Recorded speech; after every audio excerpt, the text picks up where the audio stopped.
안녕하세요 여러분, 춘변입니다. 오늘은 꿈 그리고 원하는 걸 이루기 위한 필수템을 소개해 드리려고 하는데요. 공부법보다 더 중요할 수 있고 공부법 보기 전에, 공부법 알기 전에 먼저 알아야 되는 필수템이에요. 그건 바로 믿음, 마음가짐입니다. 마음가짐? 마음가짐이 뭐예요? 그거 뭐 뻔한 얘기 하는 거 아니에요? 뭐 할 수 있다? 하면 된다? 불가능은 없다? 긍정의 마음가짐? 뭐 비슷할 수도 있는데요. 다른 거예요. 스탠포드 대학 심리학과의 캐럴 드웨 교수님 저서 마인드셋에 나오는 내용입니다. 저자는 한 어린이들을 대상으로 한 실험을 계기로 이 마인드셋 연구를 시작했다고 해요. 그 실험은 어린이들을 대상으로 어린이들이 풀기 어려운 퍼즐을 주고 풀게 하는 거예요. 어린 아이들이 그 퍼즐을 풀 수 없는 좌절스러운 상황을 어떻게 받아들이는지에 대한 차이를 발견하게 됩니다. 퍼즐을 풀지 못한 아이들은 두 가지 반응을 보였는데요. 첫 번째 반응은 퍼즐을 풀지 못한 걸 실패로 받아들이고 괴로워하고 내가 이 퍼즐을 풀지 못했기 때문에 나는 똑똑하지 못하다고 평가를 받을 거야. 나는 똑똑하지 못한 아이인가 보다 라고 생각을 하고, 그리고 다음번에 어떤 퍼즐을 풀겠니? 쉬운 퍼즐을 풀래? 아니면 더 도전을 해볼래? 라고 하면 그냥 더 이상 도전을 하지 않겠다고 하거나 더 쉬운 퍼즐을 도전해보겠다고 했다고 해요. 반면에 두 번째 반응을 보인 아이들은 저는 도전이 진짜 좋아요. 이게 저한테 도움이 되면 유익하면 좋겠네요. 이렇게 하면서 눈이 반짝반짝 빛나면서 이렇게 더 가까이 앉아가지고 더 퍼즐을 풀려고 했다고 해요. 다음번에 어떤 퍼즐을 풀래? 하면 못 풀었던 그 퍼즐을 계속 푼다거나, 퍼즐을 풀었다면 더 어려운 퍼즐에 도전하겠다. 집에 가져가서까지 더 하겠다. 퍼즐 이름이 뭐예요? 제가 사서 집에서 더 해볼래요. 이렇게 반응을 보였다고 해요. 여러분 혹시 두 가지 반응이 어떤 차이점이 있는지 짐작이 되시나요? 바로 두 번째 반응을 보인 아이들은 단순히 그냥 긍정적인 게 아니라 이런 지적 능력 같은 사람의 자질들도 노력하면, 더 시도하면 성장할 수 있다는 믿음이, 그런 마음가짐이 있었던 거예요. 여러분, 우리가 타고난 거라고 되게 믿는 것 중에 하나가 IQ죠. 그런데 IQ 테스트의 창시자인 알프레드 비네가 IQ 테스트를 똑똑한 사람, 안 똑똑한 사람 이렇게 나눠서 낙인 찍으려고 만든 게 아니라고 해요. 비네는 공립학교에 잘 적응하지 못하고 있던 아이들을 이 테스트로 가려내서 더 알맞은 교육, 학습 방법을 개발하려고 이 테스트를 고안했다고 해요. 비네는 지능에 개인차가 있다는 건 인정을 했지만 이런 개인차도, 이런 지능도 기억력, 주의력, 판단력 같은 것도 교육을 통해서 충분히 발전 가능할 수 있다고 믿었다고 합니다.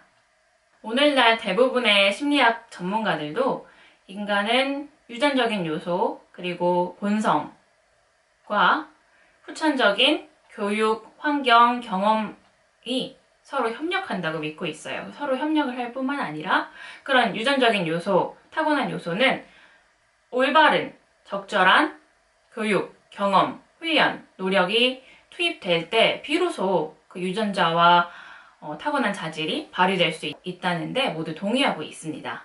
즉, 타고난 기질이나 적성이라는 출발점은 다를지라도 결국 개인의 인생은 훈련, 노력, 교육, 경험에 의해서 결국 완성이 된다는 거죠. 다시 마인드셋 이야기로 돌아가면 마인드셋은 두 가지 마인드셋이 있다고 해요. 고정 마인드셋과 성장 마인드셋. 고정 마인드셋은 인간의 자질은 불변한다는 믿음이에요. 지능, 개성, 도덕성, 성격, 사회적 관계 능력 같은 것들이 불변한다는 믿음이에요. 그래서 내가 이런 자질들을 이미 타고났고 이게 불변한다면 다른 사람들에게 나는 충분한 자질을, 적지 않은 자질을 보유하고 있다는 걸 증명하려고 하겠죠. 그래야 자기가 부족해 보이지 않을 거라고 생각하기 때문이죠. 그래서 매 순간이 내가 평가받는 상황이라고 생각을 하게 된다고 해요. 예를 들어 문제를 풀지 못하는 상황에서 내가 머리가 안 좋은가? 머리가 안 좋으니까 이 문제를 못 푸나? 내가 이 문제를 못 풀었으니까 다른 사람이 나를 멍청하다고 생각하겠지. 그리고 모르는 걸 모른다고 할 수 없겠죠. 모르는 거에 대해서 아는 척을 해서 더 알 수 있는, 배울 수 있는 기회를 놓치게 될 거예요. 인간관계에서도 약한 모습, 찌질한 모습은 보여줄 수 없죠. 그러면 뭐 쿨한 척하고 허세 부리고 해서 깊은 관계, 친밀한 관계를 맺는 건 어려울 거예요.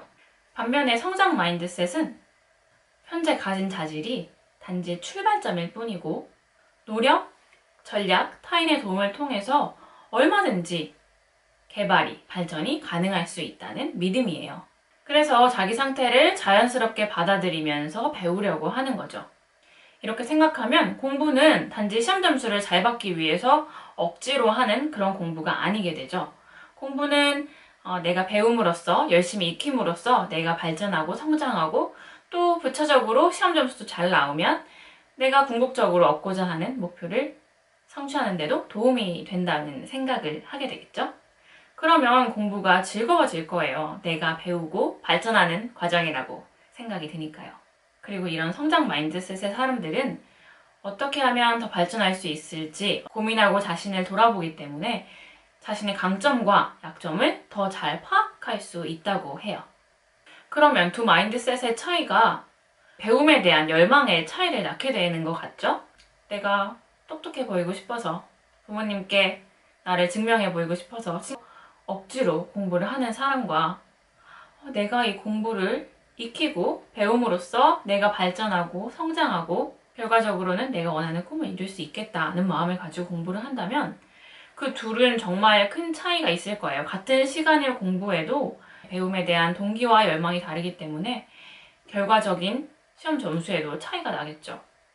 그래서 단순히 그냥 반복적으로 읽고 익히는 공부가 아니라 이해를 위한 공부, 발전과 성장을 위한 공부, 이렇게 두 차이는 동기와 열망이라고 생각을 해요. 우리의 국민 영웅 김연아 연느님도 정말 우리가 보기에 정말 타고난 천재다 라고 생각이 들지만 연느님의 전 코치님인 브라이언 오서의 저서에서 이렇게 얘기했다고 하더라고요. 연아가 연습하는 3일만 봐도 단순히 타고난 천재가 아니라 부단한 노력과 끈기를 통해서 이루어진 결과라는 걸 알 수 있을 거다라고 이야기했다고 해요. 이런 사실을 알고 나면 좀 성장 마인드셋에 믿음이 맞는 것 같지 않나요?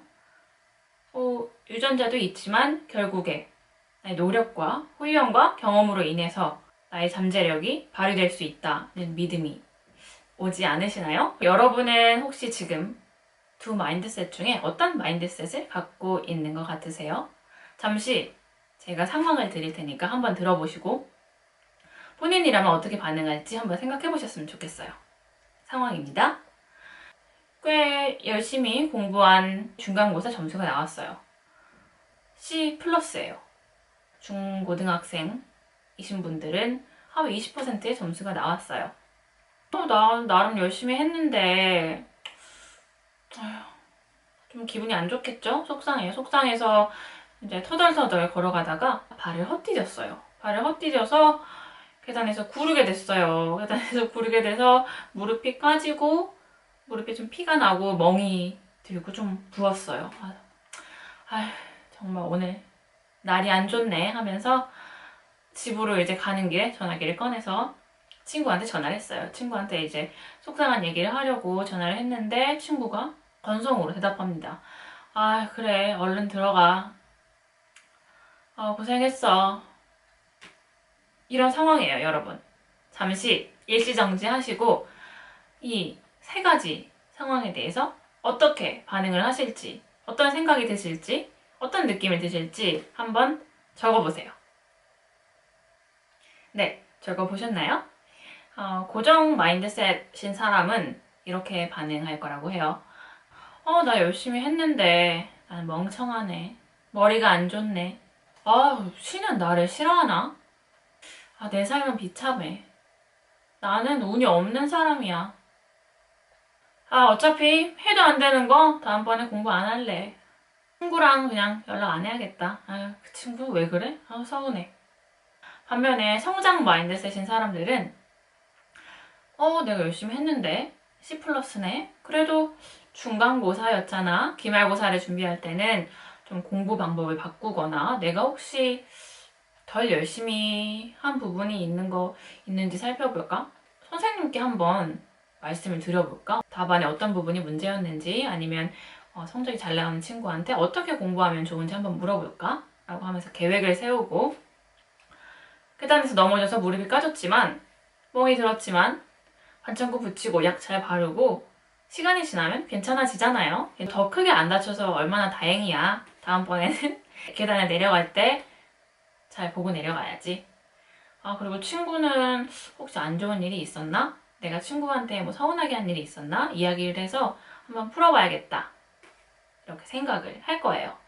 그런데 사실 이렇게 이분법적으로 나누긴 힘들 거예요. 우리는 인간이기 때문에 이런 고정 마인드셋과 성장 마인드셋이 모두 혼합되어 있다고 해요. 분야별로도 다를 수 있고 또 시기별로 다를 수 있겠죠. 저 같은 경우는 유치원 때부터 초등학교 저학년 때까지는 고정 마인드셋이 좀 컸던 것 같아요. 제가 어렸을 때 받아쓰기를 좀 잘했어요. 매번 100점을 맞는 거예요. 그러니까 어린 마음에 나는 받아쓰기 100점 맞는 똑똑한 학생이야. 이렇게 생각을 했던 것 같아요. 한 번은 하나를 틀린 거죠. 그러니까 이 유치원생이 시험지를 다 찢어버렸다고 해요. 화를 내면서. 아니야! 이건 아니야! 이러면서 초등학교 1학년 때도 받아쓰기 시험을 보고 있었어요. 그럼 나는 학교가 끝나고 집에 갔다 이런 문장이었는데 갑자기 갔다의 갓이 쌍시옷 받침의 갓인지 티읕 받침의 갓인지 너무 헷갈리는 거예요. 나는 받아쓰기 100점만 맞아야 되는데 엄마한테 내가 똑똑한 학생임을 보여줘야 되는데 선생님한테 친구들한테 보여줘야 되는데 이런 생각이 들었겠죠? 그래서 제 인생에 처음이자 마지막에 컨닝을 했어요. 이렇게 하다가 곁눈질로 이렇게 짝꿍 걸 본 거예요. 이게 보니까 쌍시옷을 썼더라고요. 그래서 맞아. 나 원래 이거 아는 건데 잠깐 헷갈렸냐 하면서 얼른 쌍시옷으로 써서 100점을 맞았어요. 고정 마인드셋인 거 여러분 보이시나요? 그런데 저를 성장 마인드셋으로 변화시킨 하나의 일화가 있습니다. 저는 초등학교 때 되게 운동을 못했어요. 그래서 빨리 달리기가 정말 그 순간에는 정말 열심히 달려도 나는 번개다라고 생각하면서 막 열심히 달려도 100m가 19점 몇 초, 장거리 달리기도 끝에서 뭐 몇 등, 그리고 피구를 하면 공이 오면 이렇게 하면서 공을 맞고 수비로 나가서 땅볼이나 주워가지고 거의 공격수한테 패스하는 수준으로 공을 던지고. 그런데 제가 같이 이제 발레를 배우던 언니가 운동을 정말 잘했어요. 제가 정말 좋아하는 언니였어요. 갑자기 어느 날 나도 언니처럼 운동을 좀 잘하고 싶다, 한번 잘 해보고 싶다 이런 생각이 들더라고요.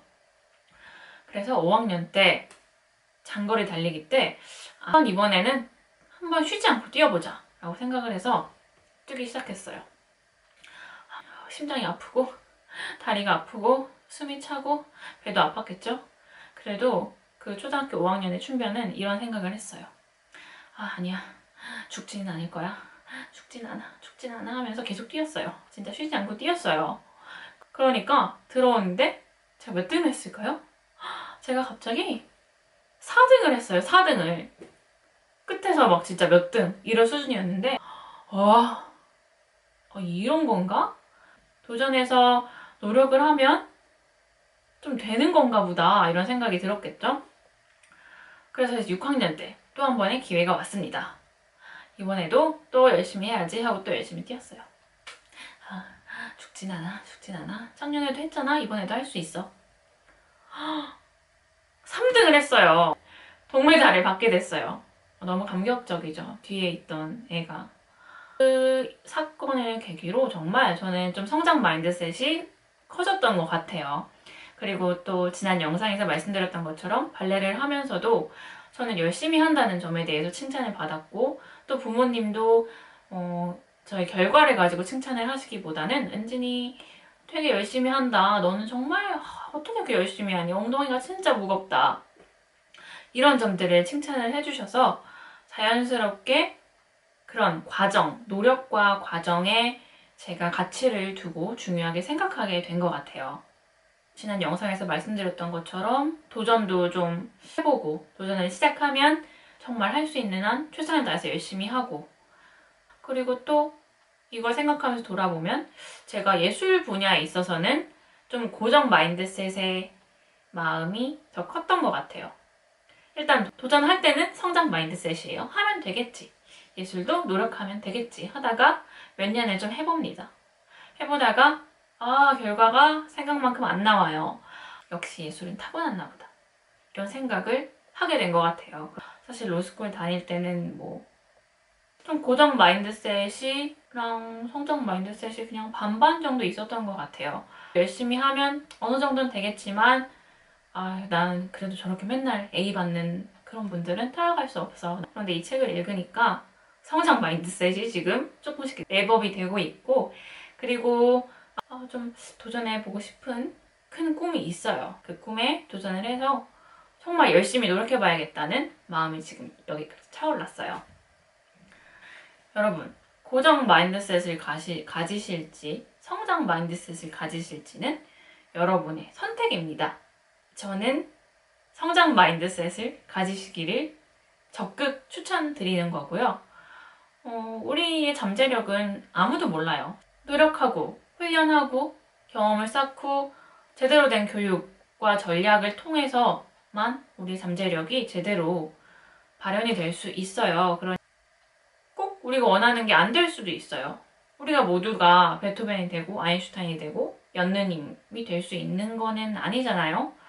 그렇지만 우리는 그 과정에서 다 발전하고 성장하고 배우는 건 정말 분명한 것 같아요. 그럼 어떻게 하면 성장 마인드셋을 키울 수 있을까요? 캐럴 드웨 교수님은 4가지 단계를 제시하고 있습니다. 첫 번째는 인정이에요. 인정. 무엇을 인정하느냐? 우리는 다 인간이기 때문에 고정 마인드셋과 성장 마인드셋이 혼합되어 있을 수밖에 없어요. 이 점을 인정해야 돼요. 그냥 고정 마인드셋 나와라. 그래 하고 용인하라는 게 아니라 일단 내가 이걸 가지고 있구나. 이걸 인정을 하는 거예요. 두 번째는 파악입니다. 언제 나의 고정 마인드셋이 나오는지. 우리에게는 성장 마인드셋의 페르소나가 있고 고정 마인드셋의 페르소나가 있어요. 그럼 고정 마인드셋의 페르소나가 언제 나올까요? 마음에 들지 않는 결과가 나왔을 때 아니면 새로운 걸 도전할 때 과연 너가 할 수 있을까? 라는 그런 페르소나가 나오거나 압박감이 들 때, 부담이 될 때 이런 경우일 수도 있겠죠. 한번 생각해 보세요. 저 같은 경우는 저보다 훨씬 뛰어난 사람 과연 저걸 내가 따라갈 수 있을까? 이렇게까지 차이가 나면 이거는 좀 타고난 자질의 차이가 아닐까? 그런 목소리가 좀 들렸던 것 같아요. 좀 옥주현님 노래를 듣고 어떻게 저렇게 못해 이런 생각을 했던 걸 떠올리면 저는 그런 상황에서 저의 고정 마인드셋 페르소나가 나왔던 것 같습니다. 세 번째 단계는 명명이에요. 명명.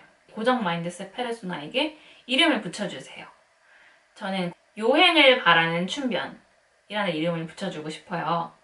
10년 넘게 한 사람 잘하는 걸 가지고 나도 한 번에 저렇게 잘하면 좋을 텐데 이런 생각을 가지는 건 정말 요행을 바라는 거죠. 그래서 이 녀석은 요바춤이에요. 요바춤. 정말 스타 유튜버를 볼 때 나는 따라가지 못할 거야. 저분은 나에게 없는 유튜브 감성이 있나 봐. 스타성이 있나 봐. 요바춤이 그런 이야기를 하겠죠. 그러면 네 번째 단계가 교육과 동행이라고 해요. 이 요바춤에게 교육을 하는 거예요. 요바춤, 그렇게 생각하면 안 돼. 너의 걱정이, 너의 우려가 뭔지는 알겠는데 경고해줘서 고마운데 결과가 좋지 않을 수도 있긴 해. 그렇지만 그 과정에서 내가 열심히 하고 배움에 의미를 두면서 즐겁게 해나간다면 나는 그 자체로 성장하고 발전하는 거야. 내가 충분히 얻는 게 있어. 요바춤, 내 손을 잡고 같이 가보자. 이렇게 하라고 해요. 성장 마인드셋 스위치! 성장 마인드셋 탑재. 이럴 수 없어요. 한번 성장 마인드셋이 좀 커져도 우리는 계속해서 그걸 유지하기 위해 노력을 해야 돼요. 그러니까 이 귀여운 친구가 나타났을 때 나타날 수밖에 없어요. 나타났다고 해서 내가 성장 마인드셋을 이제 탑재했다고 생각했는데 또 고정 마인드셋이 나왔네. 나는 안 되나 봐. 나는 성장 마인드셋 가질 수 없게 타고났나 봐. 이런 생각, 나는 좀 한계다. 이런 생각 드실 수도 있을 것 같아요. 그렇게 생각하지 마시고 다이어트처럼 이게 조금 마음이 커졌어도 유지를 위해서 엄청난 노력이 필요하기 때문에 이 친구가 나오면 아, 너 또 왔구나. 그렇지만 내가 그럼 또 얘기해 줄게. 우리는 이러이러하기 때문에 도전을 하고 배워나가자. 같이 가자. 이렇게 동행을 하라고 하고 있습니다. 저와 함께 4단계를 실천해 나가면서 우리 성장 마인드셋을 같이 키워가면 너무 좋을 것 같아요. 그리고 또 중요한 게 우리 이렇게 성장 마인드셋을 랩업을 시키면서 이런 믿음을 지금 랩업을 하면서 궁극적으로 큰 목표를 우리가 이룰 수 있도록, 우리의 꿈을 이룰 수 있도록 언제, 어디서, 어떻게 해야 될까에 대한 구체적인 계획을 세워서 차근차근 하루하루 조금씩 성취해 갔으면 좋겠어요. 그래서 여러분, 제가 말씀드렸죠. 저도 이제 더 큰 꿈을 위해서 도전을 시작한다고. 첫 번째로 제가 일단 필요한 건 토플 점수거든요. 영어 공부 다시 시작하려고 해요. 그래서 단어집을 꺼내려고 합니다. 그래서 오늘부터 자기 전 30분 동안 제 방에서 단어 공부를 하는 걸 저는 목표로 세웠습니다. 일단 작은 목표죠. 여러분도 이렇게 공개적으로 말씀하시면 더 그 목표를 이루려는 의지가 커지실 거예요. 그래서 댓글로 남겨주세요. 댓글로 이루고 싶으신 꿈을 쓰셔도 괜찮다면 써주시고 그걸 이루기 위해서 일단 단기적인 나의 목표, 뭐 이번 달, 이번 해, 아니면 이번 주 나의 목표가 무엇인지, 구체적인 계획이 무엇인지 댓글 써주시면 제가 다 읽고 정말 진심을 다해서 응원해드릴게요. 우리 같이 배우고 응원하면서 성장해 나갔으면 좋겠습니다. 화이팅! 구독과 좋아요, 알림 설정 잊지 마세요.